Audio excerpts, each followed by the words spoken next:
ছেলেটা কাঁদছে। শীর্ষেন্দু মুখোপাধ্যায়। গজপতি হাট বসিয়েছে তেজময়ীর জমিতে। শেষ সপ্তাহে 2 দিন খুব জমেছিল হাটটা। ভোরবেলা থেকে গরুর গাড়ি, রিক্সা, সাইকেল, ভ্যানে চারদিক ছয়লাভ। কোনো জিনিস পড়ে থাকে না। সন্ধ্যের আগেই হাট সাফ। তাও ছাউনিগুলো এখনও সব তৈরি হয়নি।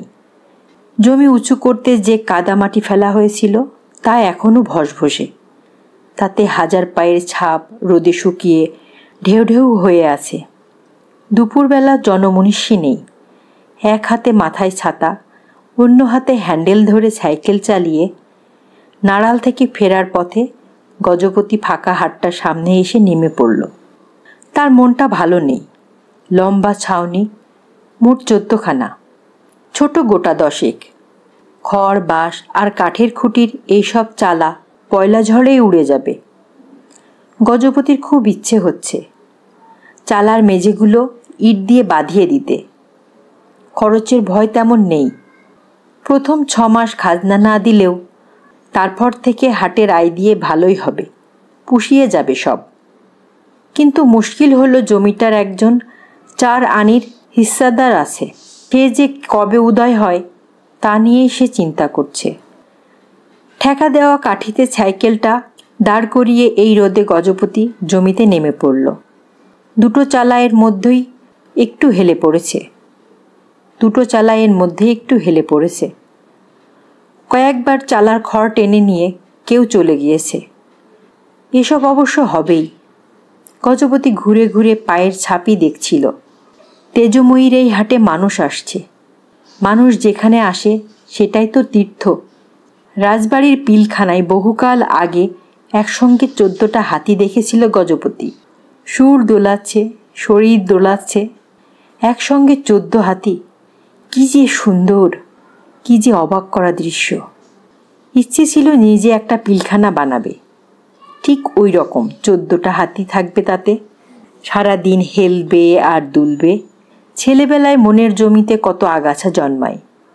বড় হয়ে আগাছা নিড়িয়ে বিষয় বুদ্ধির বীজ বুনে দিতে হয়। এই হাট বসানোর মধ্যে গজপতির বিষয় বুদ্ধিটাই সবাই দেখবে। তা দেখুক। রাজবাড়ির পিলখানা খালি করে সেই স্বপ্নের হাতিরা চলে গেছে। তবু এখনও চোখ বুঝলেই সেই 14টা হাতির ধীরে চলা, দোল খাওয়া সবই দেখতে পায় গজপতি। এমনি এই হাটটাকেও সে দেখেছিল তার স্বপ্নে। তার জমি জিরেত নেই, পয়সা কড়িও তেমন নেই। বলতে কি একটা বয়স পর্যন্ত সে তেজময়ীর একটা পোষা কুকুরই ছিল মাত্র। জামবনিতে নিজের পৈতৃক জমির রাবণের সংসারে একটা রোগা বউ আর একটা বোকাশোকা ছেলে কষ্টে সষ্টে বেঁচেছিল মাত্র। বিয়ের বছর 2 মধ্যেই তেজময়ী বেঁচে থাকতে বউ ছেলের কাছে ফিরে যায়নি কখনো সে। বউ আসতে চায় না। বোকা ছেলেটাকে গাশুদ্ধ ছেলেপুলেরা খেপায়। নষ্ট মেয়ে মানুষ বলে তেজময়ী নিজেরও দুঃখ ছিল, অনুতাপ ছিল। সেই জ্বালা পোড়ায় বুড়ো হওয়ার আগেই মরে গেল। মরার সময়ও ভারী সুন্দর দেখতে ছিল তেজময়ী। তার তেজও কিছু কম ছিল না। সকলের নাকের ডগাতেই বিধবা হয়ে গজপতির সঙ্গে বাস করত। কেউ কিচ্ছুটি পর্যন্ত বলতে পারেনি তাকে। সে সাহসই করেনি।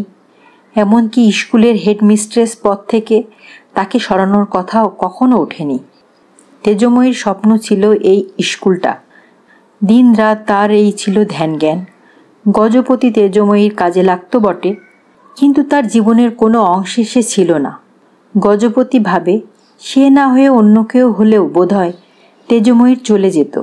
শুধু জ্যোৎস্না ফুটলে তেজময়ী বারান্দায় ইজি চেয়ারে বসত। সিঁড়িতে বসে বাঁশি বাজাত গজপতি। মাঝে মাঝে তখন সে তেজময়ীর চোখে জল চিকচিক করে উঠতে দেখেছে। এছাড়া আর কোনো দুর্বলতা ছিল না তার। নামের সঙ্গে স্বভাবের এমন মিল ছিল। আর গজপতিটার উল্টো। সেই 14টা হাতি গজপতির 7 জন্মের হওয়ার নয়, তবু ভারী নামটা বয়ে বেড়াচ্ছে আজও। তবে হাতি না হোক, একটা হাট বসানোর স্বপ্ন বহুদিন হলো দেখেছে গজপতি। মেলা লোক জড়ো হয়, বিকি কিনি করে, মেলামেশা হয়। হাটের এই চরিত্রটা তার বড় ভালো লাগে। হাট বাজারের মতো জিনিসই নেই, কিন্তু এখন এই খা দুপুরে হাটের চালার নিচে বসে হাট বসানোর অর্থহীনটাই টের পেল গজপতি। মানুষ চলে যায়, তার পায়ের ছাপও চিরকাল থাকে না।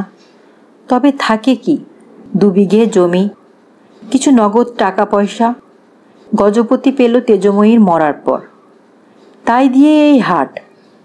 কিন্তু 4 আনার হিস্সাদারটা যে কে তা সে বুঝে উঠতে পারছে না।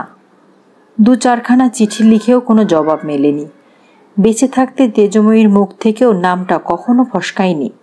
তাহলে লোকটাকে? এই চিন্তায় গজপতির চুলে পাক লেগেছে। রাতে দুঃস্বপ্ন দেখছে, ভালো হজমও হচ্ছে না। হাট বসানো বড় সহজ কথা নয়। জমি দখল পেতে বিস্তর ঝামেলা পোহাতে হয়। এখনো সত্যিকারের দখল পায়নি।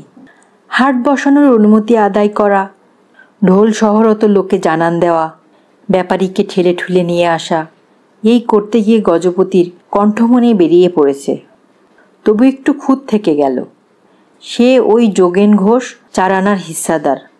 মনে মনে ভাবছে সে। তাকে ছকে ফেলেছে গজপতি। দৈত্যের মতো বিকট চেহারা, রেগে গেলে বিপুল 2 হাতে বুক চাপড়ায়। চোখের দৃষ্টি খুনির মতো, নয়তো সত্যিকারের খুনিই বটে। গজপতি কাল রাত্রেও দুঃস্বপ্ন দেখেছে। যোগেন ঘোষ এসে তার গলা ধরে ঝাঁকুনি দিয়ে চলেছে আর বলছে, আমার 4 আনা মানে? পুরো 16 আনাই আমার। তুই তো তেজময়ীর কেপ্ট ছিলি, তোর আবার হিস্সা কিসের? ভয়ের কথা হলো তেজময়ীর পদবী ছিল ঘোষ। যোগেনের সঙ্গে তার রক্তের সম্পর্ক থেকে থাকলে কোর্ট কাছারিতে অনেক দূর গড়াবে। অন্যদিকেও খবর সুখের নয়। নাড়াল থেকে জামবনি কাছে হয়। সরাসরি জামবনিতে গিয়ে ডাকাবুকো ভাইপোদের পাল্লায় পড়তে সাহস হয়নি বলে নাড়ালে ঘাপটি মেরে বসে থেকে কাল থেকে বউ আর ছেলের খোঁজ করছিল গজপতি। নাড়ালের হপু নস্কর বন্ধু লোক, মুরব্বীও বটে। তাকে ধরে খোঁজ নিয়ে জেনেছে ভাইপোরা খুব শেয়ানা হয়েছে। কাকার খবরও তারা রাখে, তবে ফাঁকা গায়ে ঢুকলেই ঠ্যাং ভেঙে দেবে। বউকেও খবর পাঠিয়েছিল গজপতি, কিন্তু বউ হারুনকে বলেছে, সেই মানুষটার সঙ্গে যখন এতকাল ঘর করিনি, তখন আর শেষ বয়সে করতে যাব কেন? এ বাড়িতে ঝিয়ের মতো খাটছি, তাই খাটব।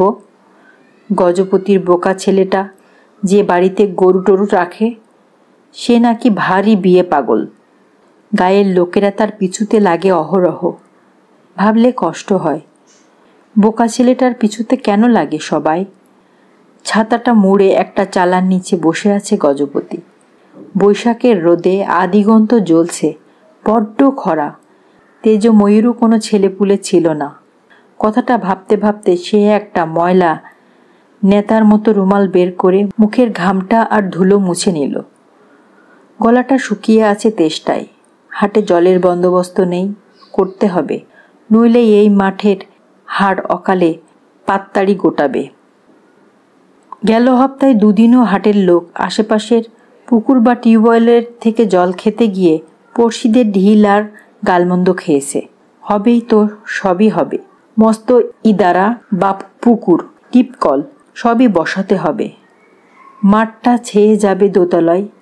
এত বড় হাট কেউ দেখেনি এর আগে। পূর্বধারে একটা গোহাটা করারও ইচ্ছে আছে গজপতির। শিবরাত্রিরে মেলা বসাবে। কে জানে, তেজময়ী খুব শিবরাত্রি করত। নিচু চালা থেকে একটা গরুর খড় টেনে খাচ্ছিল। সেটাকে তাড়িয়ে গজপতি ফের ছাতা মাথায় সাইকেলে চাপল। বাড়িটাও তেজময়ীর, উইল অনুসারে এখন গজপতির। তবে সর্বত্রই ওই এক অদেখা 4 আনার হিস্সাদার। বাড়িতে 2টো মাত্র ঘর আর একটুখানি বারান্দা, ভিতরে একটু উঠোন, সেই উঠোনে পাতকুয়ো। এর 4 আনা ভাগাভাগি করে কি হবে তা তার মাথায় আসে না। ভাগাভাগি যে হবে তার কোনো ঠিক নেই। দত্ত যোগেন ঘোষ এসে তাকে ঘাট ধরে তাড়িয়ে দিবে। যদি ভিটে ছাড়া করে তাহলে তো গজপতির পক্ষ কে নেবে? তেজময়ীর জারজ এই অঞ্চলের লোক ভালো চোখে দেখে না। তারা ঠিক যোগেনের পক্ষ নেবে। গজপতি পাতকুয়োর ঠান্ডা জলে স্নান করে ভাত রেঁধে খেল, একটু গড়িয়ে নিল। সন্ধেবেলা মস্ত চাঁদ উঠলে সিঁড়িতে বসে বাঁশি ধরল গজপতি। বারান্দার ইজি চেয়ারে তেজময়ীও এসে বসল। চোখ বুজে বাঁশির মধ্যে বুকের সবটুকু বাতাস উজাড় করে দিতে দিতে স্পষ্টই টের পায় যে তেজময়ীকে।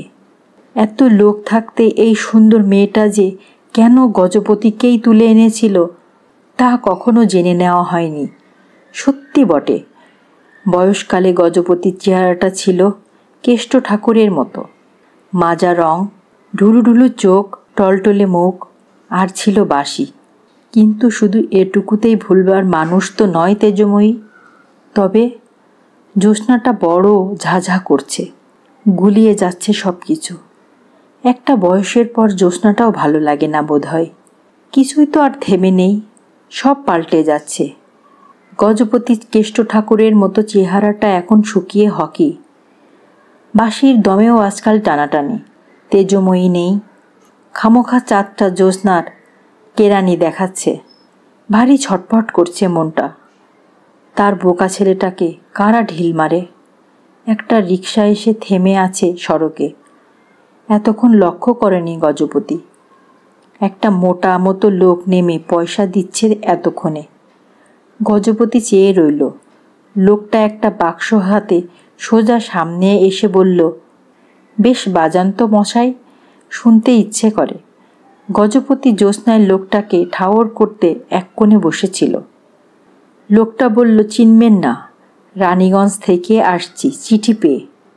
আমার নামই যোগেন। যেমন চমকাবার কথা তেমন চমকালো না গজপতি। বোধহয় যোগেন যে একদিন আসবেই তা সে বুঝতে পেরেছিল ভিতরে ভিতরে, এবং তার জন্য সে তৈরিই ছিল। গজপতি ঠক করে উঠে বসে পড়ল। রাতে এখানেই খাবেন তো? ভাত চাপাই গে। যোগেন একটা দীর্ঘশ্বাস ফেলে বলল, আবার খাওয়া? তা চাপাবেন চাপান। এই বুঝি বাড়ি? গজপতি বেশি কথাই গেল না। সত্যি বটে, গগনের চেহারাটা দত্তির মতো না হলেও দশাসই বটেই। তবে টপ করে গলা টিপে ধরার লোকও নয়। বয়স গজপতির কাছাকাছি, 2-4 বছর কম আর বেশি। লণ্ঠন নিয়ে ঘুরে ঘুরে বাড়িটা দেখায় গজপতি। ক কাঠা জমি? মোট 3 কাঠা। বেচলে কত পাওয়া যাবে? 1010-15। ধুস, তার সিকিভাগ আর কত হবে? রাত্রে আলুর দম রাঁধল গজপতি। বেশ হলো সেটা খেতে। যোগেন প্রথম দফা ভাত শেষ করে আবারও 2 দফা নিয়ে বলল, উনি ছিলেন আমার মা। তেজময়ী? গজপতি হা করে আছে। সৎ মা, বাবার দ্বিতীয় পক্ষের স্ত্রী। তবে যে শুনি তেজময়ীর স্বামী অল্প বয়সে মারা যায়। 65 বয়স আর কি, মরার বয়স তো নয়। তাহলে তেজময়ীর সঙ্গে আপনার আত্মীয়তার তো বেশ ঘনিষ্ঠই বলতে হবে। ঘনিষ্ঠ নয়, মা বলে কথা। বাপের বউ। 1 মাসেও পৌঁছতে পারলাম না। এমনি এমনি? না পেলে উপায় কি? বেঁচে থাকতে সম্পর্ক ছিল না, মায়ের চরিত্র দোষের জন্যই। তা বলে তো আর সমাজ ছাড়বে না। আপনারও শুনেছি বউ বাচ্চা আছে। গজপতি চুপ করে থাকে। যোগেন আর একবার আলুর দম চেয়ে নেয়। বলে, আমি অবশ্য মায়ের দোষ দেখি না। কাঁচা বয়সের বিধবা, অমন হতেই পারে। আপনি বাঁশিটা ভালোই বাজান। গজপতি লজ্জা পায়। ভাত নাড়াচাড়া করতে থাকে এক হাতে। পরদিন সকালে যোগেনকে রডে বসিয়ে সাইকেল মেরে হাটে নিয়ে এলো গজপতি। এই সেই হাট যার কথা বলছিলাম। যোগেন খুব আলগোছে দেখছে, তেমন আগ্রহ প্রকাশ করছে না। শুধু বলল, নতুন বসিয়েছেন বুঝি? চলছে কেমন? খুব চলবে। ভালো চললেই হলো। এর নাম দিয়েছি তেজময়ীর হাট। নামটা ভালো হয়েছে। মায়ের নামে হাট? হ্যাঁ, তার মন্দ কি। হঠাৎ গজপতি যোগেনের হাতটা চেপে ধরল। চেপে ধরে বলল, হাটটা যখন হয়েছে এখন থাক, তুলে দেবেন না? যোগেন তার ঘন ভ্রু তুলল। আমি কে? মোটে তো 4 আনার হিস্সাদার। রানীগঞ্জে আপনি কি করেন? অনেক কারবার করি মশাই। সব তুলে দিয়েছি। এখন একটু কয়লার বিজনেস টিম করে চলছে। লাখপতি সব ঠিকাদার চারদিকে হাজার হাজার টাকা ঘুষ ফেলছে। আমি কুড়িয়ে বাড়িয়ে যা পাই, তাহলে এসে এখানেই বরং জেকে বসুন। আর আপনি? আমার একটা কাজ আছে। কি কাজ? একটা নেলাখ্যাপা ছেলে আছে আমার। কাল খবর পেয়েছি ছেলেটার পেছনে নাকি গায়ের ছেলেরা খুব লাগে, ঢিল মারে। সেই থেকে মনটা খুব বিগড়ে আছে। নেলাখ্যাপা ছেলেটাকে সবাই ঢিল মারবে কেন বলুন? ঠিক কথাই তো, হাজার হলেও বাপ, মনটা কাঁদছে। তাই ভাবছি গিয়ে ছেলেগুলোকে ধমক দিয়ে নিজের কাছে নিয়ে আসব। ও তা ভালোই তো। আর নিজের ছেলেটাকেও শেখাবো অন্যে ঢিল মারলে কি করে উল্টে ঢিল মারতে হয়। যোগিন সরল হাসি হেসে বলে, সেও তো উচিতই কথা। গজপতি বলে, আর এসব করতে করতেই বাকি জীবনটা চলে যাবে। কি বলেন? খুব যাবে। যাই তাহলে। পিলখানা সে 14টা হাতি স্বপ্নে মিলিয়ে গেছে কবে, তেজময়ী নেই। যোগেন ঘোষও এসে গেল। বাঁশির দম ফুরিয়েছে। তবে আর কি। গজপতি সাইকেলে উঠে পড়ে। জামবনি অনেক দূর। সাইকেলের চাকায় তেমন হাওয়া নেই। মোড়ের দোকানে হাওয়া ভরে নেবে। নেলাখ্যাপা ছেলেটাকে বড় ঢিল মারছে ছেলেরা। গাছতলায় দাঁড়িয়ে ছেলেটা হয়তো বাবা বাবা বলে কাঁদছে। ধন্যবাদ।